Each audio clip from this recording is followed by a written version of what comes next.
그다음에 신주인수권부 사채. 신주인수권부 사채는 뭐냐면 사채는 끝까지 가는 거야. 사채권자가 사채는 끝까지 갖고 있다가 만기돼서 이거를 원금 상환을 받는 거예요. 이자 계속 받다가 만기돼서 만기됐을 때는 원금을 상환을 받는 거예요. 물론 그 중간에 처분할 수 있는 건 당연하죠. 근데 거기 사채에 신주 발행 청구권이 붙어 있는 거야. 그러니까 사은품 비슷하게 신주 발행 청구권이 붙어 있는 거예요. 그래서 회사한테 신주 발행을 요구를 하면 회사가 신주를 발행해 줘야 될 의무가 있어요. 신주를 발행받을 수도 있어요. 그러니까 사채는 사채대로 만기까지 끝까지 가는 거고 신주 발행 청구권이 보너스로 붙어 있는 사채. 이게 신주 인수권부 사채예요. 여기서 말하는 신주 인수권이라는 거는 우리 신주 발행에서 배웠던 신주 인수권이랑 개념이 달라요. 신주 발행에서 배웠던 신주 인수권이라는 거는 다른 사람의 우선에서 내가 보유주식수에 비례한 만큼 신주를 배정받을 수 있는 권리였죠. 근데 이거는 신주 발행을 청구할 수 있는 권리야. 이것도 용어를 좀 잘못 만든 거죠.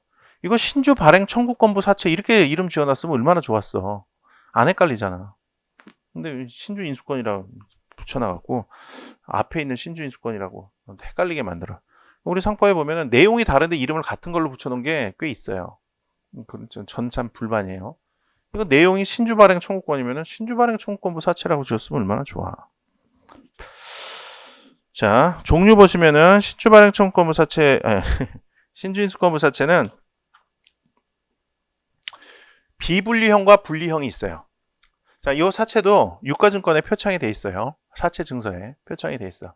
근데 사채권을 표창하고 있는 사채 증서 안에 신주 인수권도 같이 표창이 돼 있으면 그걸 비분리형이라 그래요. 이 비분리형은 이 신주 인수권 사채를 처분할 때 사채권이랑 신주 인수권을 동시에 다 처분을 해야 되죠. 근데 분리형이라는 건 뭐냐면 사채권을 표창하고 있는 사채 증서는 별도로 있고 그리고 신주 인수권을 표창하고 있는 증권으로서 신주 인수권부 증권이라는 게 별도로 있어요. 이런 거를 비분리형이라고 그래요. 이런 경우에는 사채권은 사채 증서를 통해서 얘한테 처분하고 신주 인수권은 신주 인수권 증권을 통해서 쟤한테 처분하고 이렇게 나눠서 처분할 수가 있게 되죠. 자, 앞에서 우리 신주인수권을 구체적 신주인수권을 표창하고 있는 유가증권을 신주인수권 증서라고 했었죠. 근데 여기 신주인수권부 사채에서 신주인수권을 표창하고 있는 증권은 신주인수권 증권이라고 해요. 전환사채하고 비교 이렇게 한번 보세요. 발행 보시면 이것도 신주인수권이 붙어 있는 거기 때문에 신주 발행과 거의 비슷하게 취급을 해요. 전환사채랑 거의 비슷해. 본질적인 차이가 아니라서. 발행에 관한 결정 보시면 이것도 이사회가 결정하는 게 원칙이고 정관위 규정이 있으면 주주총회 결의를 한다. 이렇게 돼요. 발행에 관한 결정에서 좀 특징적인 게 거기 보시면 다만에서 나오는 거. 신주인수권부사채의 경우에는 발행사항으로 신주인수권만을 양도할 수 있다는 뜻. 이걸 정할 수가 있어요. 이 신주인수권만을 양도할 수 있다는 뜻을 정했다는 건 이건 무슨 얘기예요? 이거는 비분리형으로 발행을 하겠다는 거죠. 신주인수권만을 양도할 수 있다는 것은 신주인수권을 신주인수권 증권에 표창을 해서 사채권과 별도로 양도할 수 있다는 거예요. 그러니까 이거는 비분리형으로 발행을 한다는 거죠. 그러니까 우리 법은 분리형으로 발행을 한다는 거죠. 그러니까 우리 법은 비분리형이 원칙이고 이사회에서 분리형으로 발행을 한다라는 별도의 정함을 하면 분리형이 되는 거예요. 그러니까 분리형이 예외인 거지. 이사회 결의에서 이걸 결정을 하면 나중에 신주인수권 증권을 발행을 해야 되겠죠. 신주인권 증서의 신주인수권자의 청구에 의해 사채의 상환에 가름하여 그 발행가액으로 신주의 납입에 충당할 수 있다는 뜻을 정할 수 있어요. 자, 이걸 대용납입이라고 불러요. 자, 신주인수권부 사채라는 거는 사채권은 만기까지 끝까지 가고 신주 발행 청구권이 별도로 붙어 있는 거라고 했어요. 근데 이 신주를 발행할 수 있는 권한을 행사하면 신주 발행해 주세요. 그러면은 당연히 신주인수권부 사채권자는 회사에 주금을 납입하고 신주를 발행받아야 될 거예요. 신주를 발행받아서 주금을 반드시 납입을 해야 되는 거예요. 당연하죠. 자, 그런데 이사회에서 이런 정함을 하면 사채 발행받을 때 냈던 돈 있죠? 그거를 주금의 납입으로 대신할 수가 있어요. 그렇게 되면은 사채금을 반환받을 수 있는 권리는 상실하게 되지. 그러면 이렇게 대용 납입을 하면 사실상 이 신주인수권부 사채의 경우에는 전환사채랑 비슷해지죠. 그래서 이사회에서 발행하면서 그런 식으로 대형 납입을 할 수 있다라고 하면 사채권자는 그거 갖고 있다가 나중에 신주 발행을 청구했을 때 그때 돈 내고 주식 인수할 수도 있고 그리고 대형 납입을 할 수도 있어요. 그 발행가액을 사채 발행 받으면서 냈던 돈 그거를 주금 납입으로 대신하고 그리고 주식을 인수한다. 사채권을 상실하는 거죠. 선택적으로 주금을 납입할 수가 있어요. 그다음에 주주 배정과 제3자 배정. 이건 뭐 경영권 분쟁 시 어쩌고 저쩌고 나오는데 이거 경영권 방어 목적의 제3자 배정의 신주 발행, 제3자 배정 방식의 신주 발행. 이거는 경영상 목적 요건이 충족되지 않아서 신주 인수권을 침해한다라는 판례 봤었죠? 그거랑 똑같은 판례야. 한번 읽어보세요. 발행의 절차 뭐 딱 볼 거 없고요.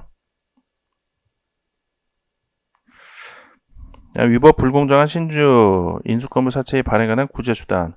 이것도 신주 인수권부 사채 발행 무효해소라는 게 인정이 된다는 거.